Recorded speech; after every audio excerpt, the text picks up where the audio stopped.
ಬರೋಬ್ಬರಿ ಹುಬ್ಬಳ್ಳಿಯಲ್ಲಿ ಶುರುವಾಗಿರುವಂತ ವಿವಾದ ಇದು. ಭವಾನಿ ಶಂಕರ ದೇವಸ್ಥಾನದ ಜಾಗ, ಅಲ್ಲಿ ಪುಷ್ಕರಣಿ ಇತ್ತು, ಅದೇ ಸ್ಥಳದಲ್ಲಿ ರಸ್ತೆ ನಿರ್ಮಾಣ ಮಾಡಿದ್ದಾರೆ ಅನ್ನೋದು ಆರೋಪ. ಪುಷ್ಕರಣಿ ಮೇಲೇನೆ ರಸ್ತೆ ಮಾಡಿದ್ದಾರೆ ಅಂತ ಹಿಂದೂ ಸಂಘಟನೆ ಆರೋಪ ಮಾಡಿದೆ. ಆಸರವೋಣಿಯ ಪುಷ್ಕರಣಿ ಸಮರ ಜೋರಾಗಿದೆ. ಹಳೆ ಹುಬ್ಬಳ್ಳಿಯಲ್ಲಿ ನಿಷೇಧಾಜ್ಞೆ ಜಾರಿಯಲ್ಲಿದೆ. ಹುಬ್ಬಳ್ಳಿಯಲ್ಲಿ ಹಿಂದೂ ಸಂಘಟನೆ ಮತ್ತು ಬಿಜೆಪಿಯಿಂದ ನಡೀತಾ ಇರುವಂತಹ ಪ್ರತಿಭಟನೆ. ಶಾಸಕ ಮಹೇಶ್ ತೆಂಗಿನಕಾಯಿ, ಅರವಿಂದ್ ಬೆಲ್ಲದ್, ಮುತಾಲಿಕ್ ಭಾಗಿಯಾಗಿದ್ದಾರೆ. ಚನ್ನಪೇಟೆಯಲ್ಲಿ ಹಿಂದೂ ಸಂಘಟನೆಯ ಮುಖಂಡರು ಜಮಾವಣೆಗೊಂಡಿದ್ದಾರೆ. ಪ್ರತಿಭಟನೆ ನಡೆಸಬಾರದು ಅಂತ ಪೊಲೀಸ್ ಇಲಾಖೆ ನಿಷೇಧಾಜ್ಞೆ ಹಾಕಿದೆ. ಹಳೆ ಹುಬ್ಬಳ್ಳಿ ಪ್ರದೇಶದ ರಸ್ತೆಗಳನ್ನ ಸೀಸ್ ಮಾಡಿದ್ದಾರೆ ಪೊಲೀಸರು. ಸ್ಥಳದಲ್ಲಿ ಪ್ರತಿಭಟನೆ ಹೇಗಿದೆ ದೃಶ್ಯದಲ್ಲಿ ನೋಡ್ತಾ ಇದ್ದಾರೆ. ಪಾಲಿಕೆ ವಿರುದ್ಧ ಧಿಕ್ಕಾರ ಕೂಗಿ ಹಿಂದೂ ಸಂಘಟನೆಗಳು ಆಕ್ರೋಶವನ್ನ ವ್ಯಕ್ತಪಡಿಸಿದೆ. ಡೆಡ್ಲೈನ್ ಅನ್ನ ಕೊಟ್ಟಿದ್ರು, ಆ ಡೆಡ್ಲೈನ್ ಇವತ್ತಿಗೆ ಮುಗಿದಿದೆ. ಆಗಸ್ಟ್ 22ರ ಒಳಗಡೆ ರಸ್ತೆಯನ್ನ ತೆರವು ಮಾಡಬೇಕು ಅಂತ. ಆದ್ರೆ ಪಾಲಿಕೆ ರಸ್ತೆ ತೆರವು ಮಾಡಿಲ್ಲ.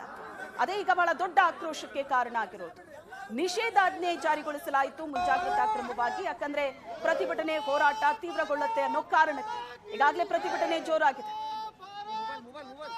ಭವಾನಿ ಶಂಕರ ದೇವಸ್ಥಾನದ ಜಾಗವನ್ನ ಕಬಳಿಸಿ ಅಲ್ಲಿ ರಸ್ತೆ ನಿರ್ಮಾಣ ಮಾಡಿದ್ದಾರೆ ಅನ್ನೋ ಆರೋಪವನ್ನ ಹಿಂದೂ ಸಂಘಟನೆಯವರು ಮಾಡುತ್ತಿದ್ದಾರೆ.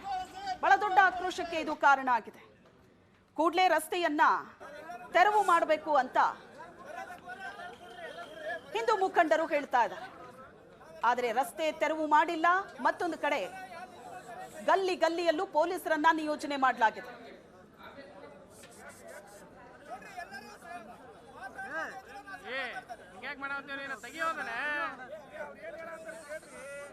ಈ ಬಗ್ಗೆ ಹೆಚ್ಚಿನ ಡೀಟೇಲ್ಸ್ ಅನ್ನ ಕೊಡ್ತಾರೆ ನಮ್ಮ ಪ್ರತಿನಿಧಿ ಗುರುರಾಜ್ ಹೂಗಾರ್ ಸಂಪರ್ಕದಲ್ಲಿದ್ದಾರೆ. ಗುರುರಾಜ್, ಈಗ ಸದ್ಯಕ್ಕೆ ಅಲ್ಲಿನ ಸಿಚುವೇಶನ್ ಹೇಗಿದೆ? ಯಾಕಂದ್ರೆ ಸಾಕಷ್ಟು ಮುಂಜಾಗ್ರತಾ ಕ್ರಮವನ್ನ ಪೊಲೀಸರು ಕೂಡ ತಗೊಂಡಿದ್ರು, ಬಟ್ ಪ್ರತಿಭಟನೆ ಕೂಡ ಕ್ಷಣದಿಂದ ಕ್ಷಣಕ್ಕೆ ಜಾಸ್ತಿ ಆಗ್ತಿದೆ. ಹೌದು ಶ್ವೇತಾ, ಏನಂತ ಹೇಳಿದ್ರೆ ಭವಾನಿ ಶಂಕರ ದೇವಸ್ಥಾನದ ಜಾಗವನ್ನು ಕಬಳಿಸಿ ಅಕ್ರಮವಾಗಿ ಮಹಾನಗರ ಪಾಲಿಕೆ ನಿರ್ಮಿಸಿರುತ್ತಾ ರಸ್ತೆಯನ್ನ ತೆರವುಗೊಳಿಸಲಿಕ್ಕೆ ಹಿಂದೂ ಪರ ಸಂಘಟನೆಗಳ ಕಾರ್ಯಕರ್ತರು ಪ್ರತಿಭಟನೆ ನಡೆಸ್ತಾ ಇದ್ರು. ಪ್ರತಿಭಟನೆಗೆ ತೀವ್ರಗೊಳ್ತಾ ಇದೆ. ಈಗಾಗಲೇ ಪ್ರತಿಭಟನಾಕಾರರು ಆಕ್ರೋಶ ಮೊಳಗ್ತಾ ಇದ್ದಂತೆ ಅವರನ್ನ ಬಂಧಿಸುವಂತ ಒಂದು ಕೆಲಸವನ್ನು ಕೂಡ ಪೊಲೀಸ್ ಇಲಾಖೆ ಮಾಡಿದೆ. ಈಗಾಗಲೇ ಇಲ್ಲಿ ಸ್ಥಳದಲ್ಲಿ ಏನಂತ ಹೇಳಿದ್ರೆ MLC ಪ್ರದೀಪ್ ಶೆಟ್ಟರ್, ಶಾಸಕರಾದಂತಹ ಮಹೇಶ್ ತೆಂಗಿನಕಾಯಿ, ಪ್ರಮೋದ್ ಮುತಾಲಿಕ್ ಸೇರಿದಂತೆ ಸಾಕಷ್ಟು ಗಣ್ಯರು ಇಲ್ಲಿ ಪ್ರತಿಭಟನೆಯಲ್ಲಿ ಭಾಗಿಯಾಗಿದ್ರು. ಆದ್ರೆ ಪ್ರತಿಭಟನಾ ನಿರತರನ್ನ ಪೊಲೀಸರು ಬಂಧಿಸ್ತಾ ಇದ್ದಾರೆ. ನೋಡಬಹುದು ಯಾವ ರೀತಿ ಇಲ್ಲಿ ಸ್ಥಳದಲ್ಲಿ ಒಂದು ಬಿಗುವಿನ ವಾತಾವರಣ ಸೃಷ್ಟಿಯಾಗಿದೆ ಅನ್ನುವಂಥದ್ದು. ಇಲ್ಲಿ ಶಾಸಕ ಅರವಿಂದ್ ಬೆಲ್ಲದ್ ಸೇರಿದಂತೆ ಎಲ್ಲ ಮುಖಂಡರುಗಳನ್ನು ಒಬ್ಬೊಬ್ಬರನ್ನಾಗಿ ಬಂಧಿಸಿ ಕರೆದೊಯ್ತಿದ್ದಾರೆ. ಇಲ್ಲಿ ಜೈತೀರ್ಥ ಕಟ್ಟಿ ಅವರು ಈ ಹೋರಾಟದ ನೇತೃತ್ವವನ್ನು ವಹಿಸಿದ್ರು, ಅವರನ್ನು ಕೂಡ ಬಂಧಿಸಿ ಕರೆದುಕೊಂಡು ಹೋಗ್ತಿರುವಂತಹ ದೃಶ್ಯಗಳನ್ನು ನೋಡ್ತಾ ಇದೀವಿ. ಈಗಾಗಲೇ ಈ ಒಂದು ಪ್ರದೇಶದಲ್ಲಿ ಪ್ರತಿಭಟನೆ ನಡೆಸಬಾರದು ಅಂತ ಹೇಳಿ ಏನು BNS ಕಾಯ್ದೆ ಅಡಿ 163 ಅಡಿಯಲ್ಲಿ ನಿಷೇಧಾಜ್ಞೆ ಜಾರಿಗೊಳಿಸಲಾಗಿತ್ತು.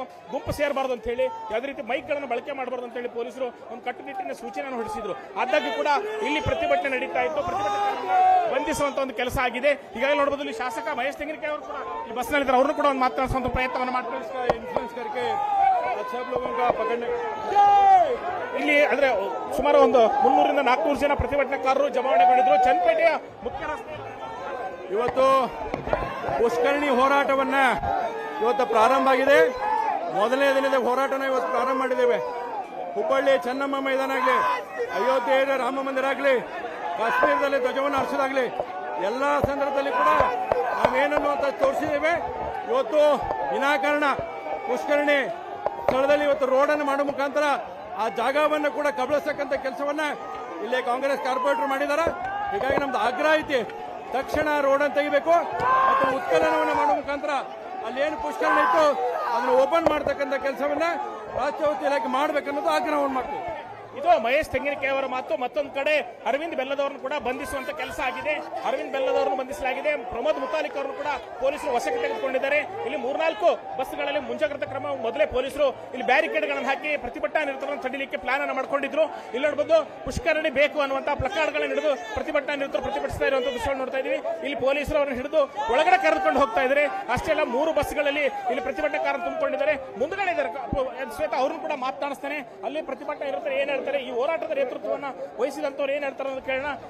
ಅಲ್ಲ, ಈಗ ನಿಮ್ಮನ್ನು ನಾವು ಈ ಹೋರಾಟ ಇಲ್ಲಿ ನಿಲ್ಲೋದಿಲ್ಲ. ಇವತ್ತು ನಮ್ಮನ್ನು ಅಕ್ರಮವಾಗಿ ದಬ್ಬಾಳಿಕೆ ಮಾಡಿ ನಮ್ಮನ್ನು ತಡೀತಾ ಇದ್ದಾರೆ ಅವರು. ಮುಂದಿನ ದಿನಗಳಲ್ಲಿ ಇವತ್ತು ಸಂಜೆನೆ ಹೋರಾಟದ ರೂಪರೇಷೆ ನಿಶ್ಚಯ ಮಾಡ್ತೀವಿ. ನಾವು ಸಂಜೆನೆ ಹೋರಾಟದ ರೂಪರೇಷೆ ಮಾಡ್ತೀವಿ. ಆ ಪುಷ್ಕರಣಿಯನ್ನು ಉತ್ಖನನ ಮಾಡೋವರೆಗೆ ನಮ್ಮ ಹೋರಾಟ ಮುಂದುವರಿತದೆ. ಓಕೆ, ಇಲ್ಲಿ ಅರವಿಂದ್ ಬೆಲ್ಲದವರನ್ನು ಕೂಡ ಈ ಬಸ್ನ ಹತ್ರ ಹಿಡಿದು ತಂದಿರುವಂತಹ ದೃಶ್ಯಗಳನ್ನು ನೋಡ್ತಾ ಇದೀವಿ.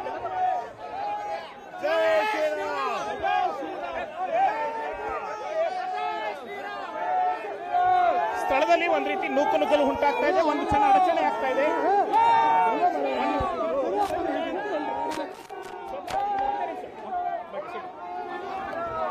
ಸ್ಥಳದಲ್ಲಿ ಆದ್ರೆ ವಿಘ್ನ ವಾತಾವರಣ ಸೃಷ್ಟಿಯಾಗಿದೆ. ಪ್ರತಿಭಟನಾ ನಿರತರನ್ನ ಹೆಳಗು ತಂದು ಬಸ್ಸಿಗೆ ಹಾಕುವಂತಹ ಪ್ರಯತ್ನದಲ್ಲಿ ಪೊಲೀಸರು ಮಗ್ನರಾಗಿರೋದ್ರಿಂದ ಒಂದಷ್ಟು ನೂಕುನುಗ್ಗಲು ಉಂಟಾಗ್ತಾ ಇದೆ. ಹೀಗೆ ಅಂದ್ರೆ ಪ್ರತಿಭಟನಾಕಾರರ ಬೇಡಿಕೆ ಇರುವಂತದ್ದೇನಿದೆ, ಒಂದು ನಿಮಿಷ ಬನ್ನಿ, ಬಸ್ ಇದೆ, ಬೇಡಿಕೆ ಏನಿದೆ, ಇಲ್ಲಿ ರಸ್ತೆ ತೆರವಾಗುವವರೆಗೂ ಕೂಡ ಹೋರಾಟವನ್ನ ಕೈ ಬಿಡೋದಿಲ್ಲ ಅನ್ನುವಂತ ಒತ್ತಾಯವನ್ನು ಅವ್ರು ಮಾಡ್ತಾ ಇರೋದನ್ನ ನೋಡ್ತಾ ಇದೀವಿ. ಯಾಕಂತ ಹೇಳಿದ್ರೆ ಇಲ್ಲಿ ಬೆಳಿಗ್ಗೆಯಿಂದಲೂ ಕೂಡ ಪೊಲೀಸರು ಎಲ್ಲ ರೀತಿಯ ತಯಾರಿಯನ್ನು ಮಾಡ್ಕೊಂಡಿದ್ರು. ಪ್ರತಿಭಟನೆ ನಿರತರನ್ನ ಬಂಧಿಸಬೇಕನ್ನುವಂತ ಪ್ಲಾನ್ ನಲ್ಲೇ ಪೊಲೀಸರು ಇದ್ರು. ಹಾಗಾಗಿ ನಿಷೇಧಾಜ್ಞೆ ಕೂಡ ಜಾರಿಗೊಳಿಸಲಾಗಿತ್ತು. ಆದ್ರೆ ಪ್ರತಿಭಟನೆ ನಿರತರು ಯಾವಾಗ ಪ್ರತಿಭಟನೆ ಕೈ ಬಿಡೋದಿಲ್ಲ ಅಂತ ಗೊತ್ತಾಯ್ತು, ಆಗ ಅವ್ರನ್ನ ವಶಕ್ಕೆ ತೆಗೆದುಕೊಳ್ಳುವಂತ ಕೆಲಸವನ್ನ ಮಾಡಿದ್ದಾರೆ. ಶ್ವೇತಾ. ಎಸ್ ಗುರುರಾಜ್, ಈಗ ಸದ್ಯದ ಸಿಚುವೇಶನ್ ನೋಡ್ತಾ ಇದ್ರೆ ಹೋರಾಟ ಮತ್ತಷ್ಟು ತೀವ್ರ ಆಗೋ ಲಕ್ಷಣಗಳು ಕಾಣಿಸ್ತಾ ಇದೆ. ಈಗ ಕೆಲವರನ್ನ ವಶಕ್ಕೆ ಪಡೆದಿದ್ದಾರೆ. ವಶಕ್ಕೆ ಪಡೆದ ನಂತರ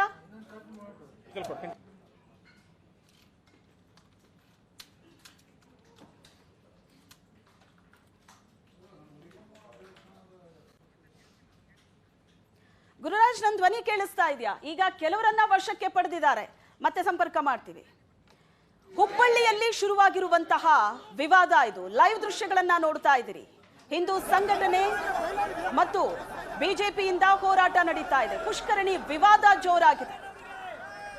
ದೇವಸ್ಥಾನದ ಜಾಗದಲ್ಲಿ ಪುಷ್ಕರಣಿ ಮೇಲೇನೆ ರಸ್ತೆಯನ್ನ ನಿರ್ಮಾಣ ಮಾಡಿದ್ದಾರೆ. ಆ ರಸ್ತೆಯನ್ನ ತೆರವು ಮಾಡಬೇಕು ಪಾಲಿಕೆ. ಇವತ್ತು ತನಕ ಡೆಡ್ಲೈನ್ ಇತ್ತು, ಡೆಡ್ಲೈನ್ ಮುಗ್ದಿದೆ. ರಸ್ತೆ ತೆರವು ಮಾಡಿಲ್ಲ ಅಂದ್ರೆ ನಾವೇ ಆ ರಸ್ತೆಯನ್ನ ಕಿತ್ತಾಕ್ತೀವಿ ಅಂತ ಹಿಂದೂ ಸಂಘಟನೆ ಈಗಾಗಲೇ ಕರೆ ಕೊಟ್ಟಿದೆ. ಮುಂಜಾಗ್ರತಾ ಕ್ರಮವಾಗಿ ನಿಷೇಧಾಜ್ಞೆ ಜಾರಿಯಲ್ಲಿದೆ. ಆದ್ರೂ ಸಹ ಪ್ರತಿಭಟನೆಯ ಕಿಚ್ಚು ಹೇಗಿದೆ ಅನ್ನೋದನ್ನ ದೃಶ್ಯದಲ್ಲಿ ನೋಡ್ತಾ ಇದೆ. ದೇವಸ್ಥಾನಕ್ಕೆ ಸಂಪರ್ಕಿಸುವಂತ ರಸ್ತೆ ಪ್ರಮುಖ ಜಂಕ್ಷನ್ಗಳಲ್ಲಿ ಬ್ಯಾರಿಕೇಡ್ ಅನ್ನ ಹಾಕಿ ಭದ್ರಗೊಳಿಸಲಾಗಿತ್ತು. ಅಲ್ಲಿಗೆ ಯಾರು ಕೂಡ ಎಂಟ್ರಿ ಕೊಡಬಾರದು ಅಂತ ಸುಮಾರು 1,500ಕ್ಕೂ ಹೆಚ್ಚು ಪೊಲೀಸರನ್ನ ನಿಯೋಜನೆ ಮಾಡಲಾಗಿದೆ. ಸ್ಥಳದಲ್ಲಿ ಪ್ರತಿಭಟನೆ ಮಾಡ್ತಾ ಇದ್ದ ಬಿಜೆಪಿ ನಾಯಕರನ್ನ ಮತ್ತು ಹಿಂದೂ ಮುಖಂಡರನ್ನ ಪೊಲೀಸರು ವಶಕ್ಕೆ ಪಡೆದಿದ್ದಾರೆ. ಘೋಷಣೆಯನ್ನ ಕೂಗ್ತಾ ಇದ್ದಾರೆ ಸ್ಥಳದಲ್ಲಿ.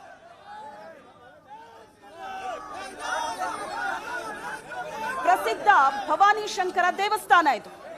ಈ ದೇವಸ್ಥಾನದ ಪುಷ್ಕರಣಿ ಮೇಲೇನೆ ನಿರ್ಮಾಣವಾಗಿರುವ ರಸ್ತೆ, ಅದನ್ನ ತೆರವು ಮಾಡಬೇಕು ಅನ್ನೋ ಆಕ್ರೋಶ ಈಗ ವ್ಯಕ್ತವಾಗ್ತಾ ಇರೋದು.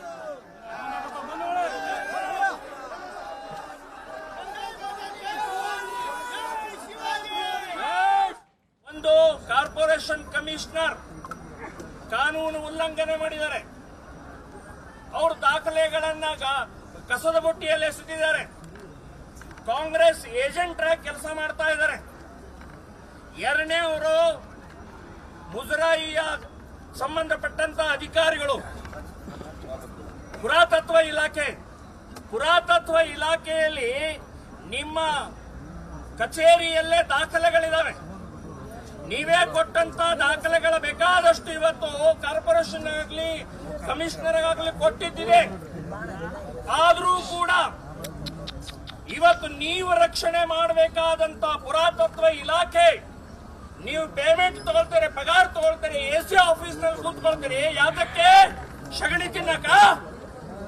ನೀವು ನಿಮ್ಮ ಇಲಾಖೆಗೆ ಸಂಬಂಧಪಟ್ಟಂತ ಕಟ್ಟಡಗಳ ಭೂಮಿಗಳ ರಕ್ಷಣೆಗೋಸ್ಕರ ನಿಮ್ಮನ್ನ ಕೂಡಿಸಿರಿ. ಅಲ್ಲಿ ನೀವು ಕೂಡ ಇವತ್ತಿನ ಈ ಕಾನೂನು ಭಂಗವಾದಂತ, ಕಾನೂನು ಬಾಹಿರವಾದಂತ ಮತ್ತು ಇವತ್ತಿನ ಗಲಾಟೆ ಗಲಭೆಗಳಿಗೆ ನೀವು ಕಾರಣಕರ್ತರಿದ್ದೀರಿ. ಒಂದು ಕಾರ್ಪೊರೇಷನ್ ಕಮಿಷನರ್